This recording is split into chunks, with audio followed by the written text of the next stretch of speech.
Fascist Awami League সরকারের আমলে 2014 সালের জাতীয় নির্বাচনে বিনা ভোটে 154 জন এমপি হওয়ার মতো নির্বাচন যেন আর দেশে না হয়, সেই লক্ষ্যে না ভোটের বিধান আনা হয়েছে। সোমবার 3রা নভেম্বর রাতে আইন মন্ত্রণালয় লেজিসলেটিভ ও সংসদ বিষয়ক বিভাগ থেকে গণপ্রতিনিধিত্ব অধ্যাদেশ জারি করা হয়। রাষ্ট্রপতি এই অধ্যাদেশ জারি করেছেন।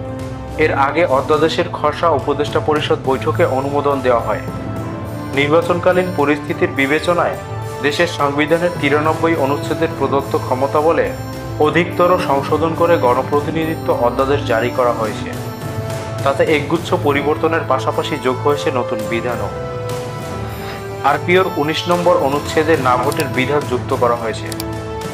সংশোধিত বিধান অনুযায়ী কোনো আসনে প্রতিদ্বন্দ্বী প্রার্থী যদি একজন থাকেন, তাহলে ব্যালট পেপারে না ভোটের বিধান থাকবে। অর্থাৎ যেই নির্বাচনে একজন প্রার্থী থাকবে, সেখানে ভোটাররা না ভোট দিতে পারবেন। না ভোট বেশি হলে ওই এলাকায় নতুন করে নির্বাচন অনুষ্ঠিত হবে।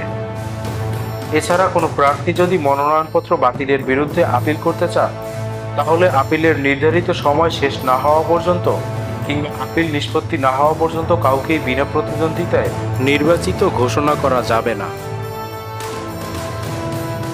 সংশোধিত অধ্যাদেশ অনুযায়ী যাচাই বাছাই ও প্রার্থিতা প্রত্যাহারের পর যদি কোনো নির্বাচনী এলাকায় কেবল একজন প্রার্থী অবশিষ্ট থাকেন, তাহলে নির্বাচন অনুষ্ঠিত হবে। ওই প্রার্থী এবং না ভোট এর মধ্যে নির্বাচন অনুষ্ঠিত হবে। যদি প্রার্থীর প্রাপ্ত ভোট না ভোটের চেয়ে বেশি হয়, তাহলে রিটার্নিং অফিসার তাকে নির্বাচিত ঘোষণা করবেন। তবে না ভোট বেশি হলে ওই এলাকায় নতুন করে নির্বাচন অনুষ্ঠিত হবে। তবে দ্বিতীয়বার নির্বাচনের ক্ষেত্রেও শেষ পর্যন্ত একক প্রার্থী থাকলে তাকে বিনা প্রতিদ্বন্দ্বিতায় নির্বাচিত ঘোষণা করা হবে।